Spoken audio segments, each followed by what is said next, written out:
ឈើកាច់បាភ្នំជាតំបន់ទេសចរដែលមានសក្តានុពលខ្លាំងខាងទេសចរវប្បធម៌និងជំនឿកំពុងក្លាយជាគោលដៅទេសចរស្តង់ដារដ៏ទាក់ទាញ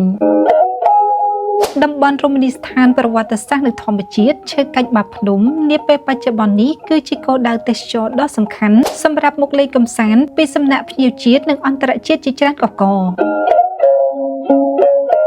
តំបន់ឈើកាច់បាភ្នំស្ថិតនៅក្នុងស្រុកបាភ្នំខេត្តព្រៃវែងបានក្លាយជាគោលដៅទេសចរដ៏មានភាពទាក់ទាញស្របពេលដែលរដ្ឋបាលស្រុកខេត្តមន្ទីរជំនាញនិងអាជ្ញាធរបានបង្កើតការយកចិត្តទុកដាក់ក្នុងការកែលម្អនិងអភិវឌ្ឍហេដ្ឋារចនាសម្ព័ន្ធសម្រាប់តំបន់រមណីយដ្ឋានប្រវត្តិសាស្ត្រនិងធម្មជាតិឈើកាច់បាភ្នំនេះក្នុងគោលដៅជំរុញការទស្សនាមកកម្សាន្តពីសំណាក់ភ្ញៀវទេសចរឲ្យបានច្រើនកកទាំងនេះដោយសារតែការសហការរវាងអាជ្ញាធរមូលដ្ឋានជាមួយនឹងរដ្ឋបាលខេត្តនិងមន្ទីរទេសចរខេត្តការរៀបចំសោភ័ណភាពបរិស្ថានអនាម័យនិងសេវាកម្មនៅក្នុងតំបន់រមណីយដ្ឋានដែលត្រូវបានលើកកម្ពស់ឲ្យកាន់តែល្អប្រសើរនិងមានលក្ខណៈស្តង់ដារ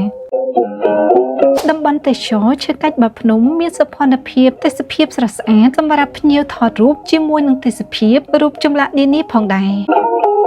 តំបន់ឈើកាច់បាភ្នំទាំងមូលត្រូវបានថែរក្សាការពារឲ្យស្ថិតស្ថេរគង់វង្សសម្រាប់បម្រើឲ្យសកម្មអភិវឌ្ឍលើវិស័យនានាជាពិសេសវិស័យទេសចរការអភិវឌ្ឍនេះមិនត្រឹមតែជួយលើកកម្ពស់មុខមាត់តំបន់បាភ្នំដែលជាទីសក្ការៈនិងប្រវត្តិសាស្ត្រប៉ុណ្ណោះទេថែមទាំងជំរុញសេដ្ឋកិច្ចដល់ប្រជាពលរដ្ឋនៅក្នុងមូលដ្ឋានតាមរយៈវិស័យទេសចរនេះផងដែរ